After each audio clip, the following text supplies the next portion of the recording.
That night, after they finished eating, Mama Naomi couldn't stop thinking about the name Ruth had mentioned, Boaz. It had been many years since she had heard that name. She remembered him as a young man who was hardworking, respectful, and generous. Over the years, he had become one of the most successful farmers and businessmen in Umuoma. Yet, despite his wealth, he remained humble and was loved by the entire community. Mama Naomi looked at Ruth and smiled. "My daughter, do you know that Boaz is one of our relatives?" Ruth looked surprised. "I had no idea, Mama." Mama Naomi nodded. "God truly ordered your steps. Out of all the farms in this village, he led you to Boaz's." Ruth smiled gently. "I only wanted to find food for us, and that is exactly why God will honor you," Mama Naomi replied. "You did not go looking for riches. You went looking for a way to care for your family." The next morning, Ruth returned to Boaz's farm before sunrise. The workers welcomed her warmly. Unlike the previous day, she no longer felt like a stranger. As she worked, Boaz arrived once again to inspect the farm. He noticed Ruth greeting everyone respectfully and helping the older workers before beginning her own tasks. She never complained. She never demanded special treatment. She simply worked with all her heart. Boaz called one of his supervisors. "Make sure Ruth always has enough to take home." The supervisor nodded. "And tell the workers not to stop her from gathering whatever is left after the harvest." "Yes, sir." Boaz paused for a moment before adding, "If possible, leave a little extra behind for her. But don't make it obvious.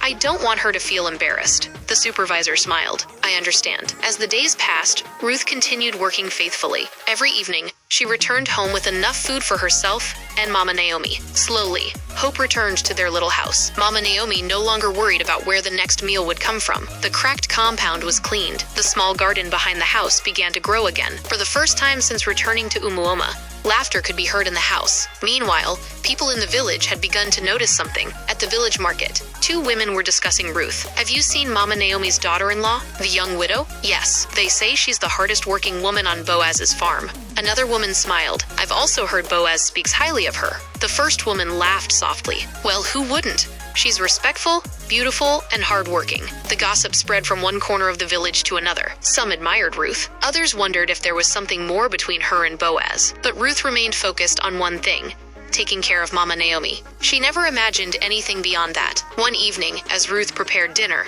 Mama Naomi watched her quietly. "My daughter." "Yes, Mama? I've been thinking." Ruth looked up. "I believe God is doing something bigger than we can see." Ruth smiled. "I don't understand." Mama Naomi reached for her hand. "You will soon." Outside, the evening breeze blew gently through the compound. Far away, Boaz stood on the veranda of his house, looking across his farmland. For reasons he couldn't explain, his thoughts kept returning to one person, Ruth. He admired her strength, her humility, her loyalty, and with each passing day, she occupied a little more space in his heart. Neither of them knew it yet, but the season of sorrow was slowly coming to an end.